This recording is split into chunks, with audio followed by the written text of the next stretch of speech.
Basicamente, nós começamos aqui falando um pouco sobre o Sistema Financeiro Nacional e eu sempre começo essa aula de uma maneira muito parecida, mas que é importante para você não errar lá na frente. Quando eu falo aqui de sistema, eu estou querendo falar de algo que existe somente no meio de computadores, ou seja, em meio eletrônico. Por que que eu falo isso? Porque, por exemplo, Sistema Financeiro Nacional. Então quer dizer que é algo que existe no meio eletrônico e que cuida das finanças do país como um todo. E mais para frente nós iremos ver outros sistemas, por exemplo, sistema de pagamentos brasileiro, sistema especial de liquidação e custódia. Então você já sabe que não é um órgão físico, não existe um prédio chamado Sistema Financeiro Nacional, é simplesmente algo que está ali no computador. E o que eu gostaria que vocês entendessem a respeito aqui do sistema financeiro? Basicamente ele tem duas funções, e essas duas funções é importantíssima, que é intermediação financeira e prestação de serviços de gerenciamento de recursos. A intermediação financeira, o nome mesmo já diz. Então, basicamente, você tem aqui de um lado uma pessoa que ela é chamada de agente superavitário, tá? Por que eu vou dar esse nome? Você já vai entender, tá? Então, agente superavitário. E eu tenho de outro lado aqui uma pessoa que ela é chamada de agente deficitário. E aí eu já explico também o motivo desse nome. Beleza? Vou até colocar um chapéu nessa aqui para ficar um pouco diferente. O agente superavitário é aquela tipo de pessoa que, por exemplo, tem um salário de R$ 5.000, então salário R$ 5.000, e ela tem um gasto de somente R$ 3.000. Se ela gasta menos do que ela recebe, então ela tem dinheiro sobrando, está com R$ 2.000 sobrando todos os meses. Então, por isso que a gente fala superávit. E mais para frente, quando eu for falar, por exemplo, de política fiscal, vocês também vão saber a respeito disso, que, por exemplo, o governo apresentou superávit primário, significa que o governo ele conseguiu arrecadar mais do que ele gastou.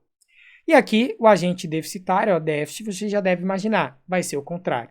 Então, a pessoa, ela, digamos, tem um salário de R$ 5.000, só que ela gasta R$ 8.000. E aí, ela fica negativa em 3. E aí, inclusive, te pergunto, como é possível uma pessoa gastar mais do que arrecada?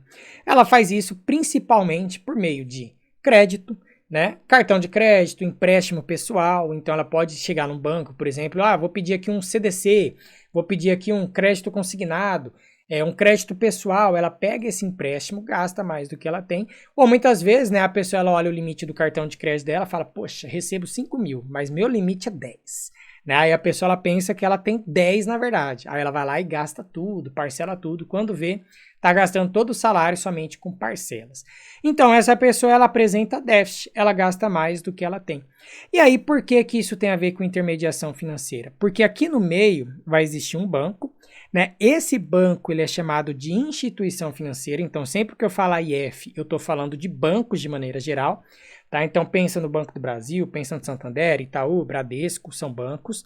E esse banco ele basicamente vai fazer isso, ele vai pegar o dinheiro dessa pessoa e ele vai depois emprestar para essa outra pessoa que está precisando de recurso. Só que em contrapartida, o banco ele paga para essa pessoa uma determinada taxa, então vai pagar uma taxa de juros, e nesse outro caso, quem vai pagar uns juros para o banco é a pessoa que pegou o empréstimo. Então a gente tem aqui nosso primeiro exemplo de intermediação financeira. O banco ele pega esse dinheiro sobrando e empresta para essa outra pessoa.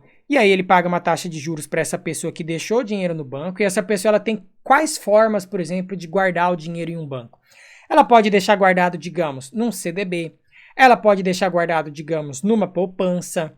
Ela pode simplesmente deixar na conta corrente. Conta corrente é chamado de depósito à vista, só que aí não rende nada, não vai ter rendimento nenhum na conta corrente. E aí vamos supor que ela deixou aqui na poupança. A poupança, o rendimento da poupança, ele depende da Selic. Eu ainda vou explicar isso mais para frente, mas é só para você ter uma antecipação. Se a Selic ela está acima de 8,5% ao ano, a poupança ela rende 0,5% ao mês, mais a taxa referencial. Não precisa anotar nesse momento, eu ainda tenho aula exclusiva sobre isso, tá? Mas só para você já ir entendendo. Então, a Selic acima de 8,5% ao ano, a Selic é a taxa básica de juros da economia, a poupança ela vai render 0,5% ao mês. Então, vou supor que nesse caso essa pessoa recebeu 0,5% ao mês aqui, que ela deixou o dinheiro na poupança.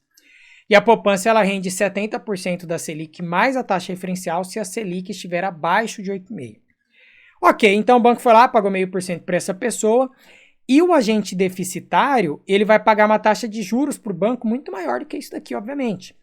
Né? Porque vamos supor que essa pessoa aqui, ela pegou um empréstimo chamado de crédito pessoal ou mesmo utilizou cartão de crédito. Então tem taxas de juros aí, pessoal. Vamos supor uma taxa de um cartão de crédito que bate 14% ao mês, tranquilamente, 14% ao mês. Então olha só, a taxa que o banco paga para você que deixou seu dinheiro lá e a taxa que o banco cobra para emprestar o dinheiro de para quem está precisando realmente desse recurso. Então você começa a ver o quê? Existe uma diferença entre a taxa que o banco capta os seus recursos, aonde que ele capta o recurso dele? Ele capta aqui com essa pessoa, superavitária. E a taxa que o banco aplica os recursos dele, que é quando ele empresta para aquela outra pessoa.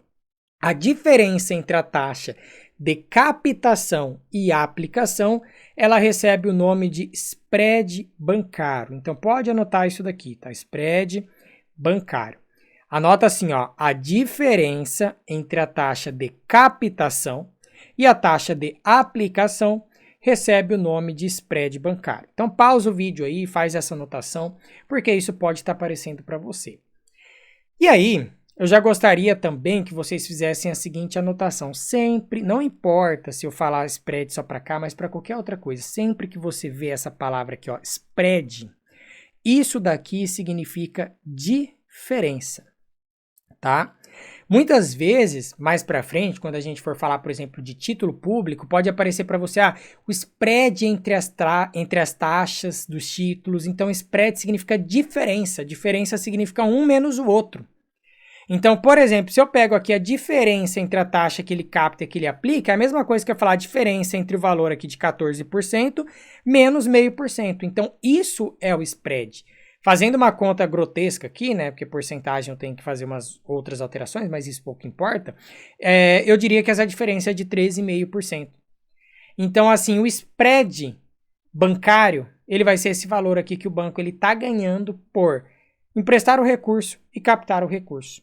Detalhe, o spread bancário, ele não é o lucro do banco, não é o lucro do banco.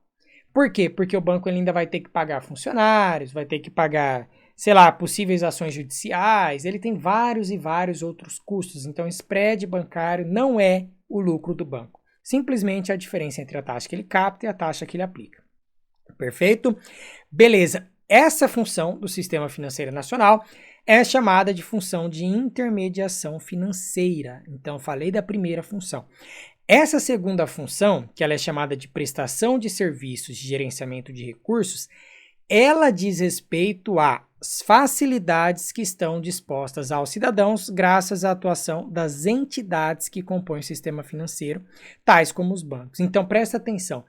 Quais facilidades estão dispostas a você como cidadão por conta da existência de um banco? Então pensa comigo, ó.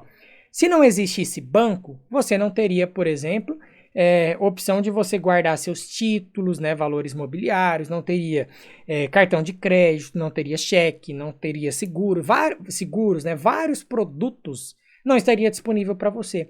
Então, se a prova ela pergunta para você sobre a prestação de serviços de gerenciamento de recursos do Sistema Financeiro Nacional, você vai dizer o que? Olha, são as facilidades que estão dispostas a mim por conta da existência de banco. E aí você tem o principal exemplo, que estão esses 4 aqui abaixo, né? Então, por conta de existir banco, eu posso pagar meus tributos, né? Eu posso guardar os meus ativos, eu posso ter cartões de crédito e cheque, eu posso ter seguro e por aí vai. Então, essa segunda função que diz a respeito do Sistema Financeiro Nacional. Perfeito? Beleza, então basicamente essa introdução que eu gosto de fazer aqui para vocês sobre sistema financeiro é uma aula bem tranquila mesmo. E aí logo aqui do lado nós temos, né, o exemplo da intermediação financeira, isso daqui eu já passei para vocês, beleza, mas aqui é só um resuminho para você relembrar. E temos a composição do Sistema Financeiro Nacional e nesse momento eu já quero passar alguns pontos que eu acho importante você já fazer a anotação. Presta atenção no seguinte, ó. Aqui talvez esteja difícil para você ler, mas aqui nessa linha, nessa primeira linha, nós chamamos esses 3 órgãos aqui de cima de órgãos normativos, tá? Órgãos normativos. O que significa um órgão ser normativo? Significa, ó, que ele dita as normas, ele dita as regras. Então não é um órgão executivo, não é um órgão que coloca a mão na massa, não é um órgão que faz determinada coisa. Ele simplesmente dita as normas. Então, por exemplo, só para você ter uma ideia, o Conselho Monetário Nacional, ele dita as normas e diretrizes da política cambial. É ele que executa a política cambial? É ele, por exemplo, que vai fazer operações no mercado de câmbio com o objetivo de aumentar a taxa de câmbio ou diminuir a taxa de câmbio? Não, ele dita as normas, ele fala, olha, isso pode ser feito, só que não sou eu que faço. Então, quem que faz? Aí quem faz, nesse exemplo que eu dei, seria o Banco Central. Então, temos essa primeira linha com os órgãos normativos e essa segunda linha que são chamados de órgãos executores ou supervisores. Então, executores barra supervisores. Tanto faz aparecer essa ou outra palavra para você. Tá? Executor ou supervisor é a mesma coisa. Por quê? Porque ele faz os dois. Ele supervisiona e ele também executa. E aí nós temos aqui o Banco Central, a Comissão de Valores Mobiliários, a SUSEP, a Previc. E aqui em cima, né, o Conselho Monetário, o Conselho Nacional de Seguros Privados e o Conselho Nacional de Previdência Complementar. Perfeito.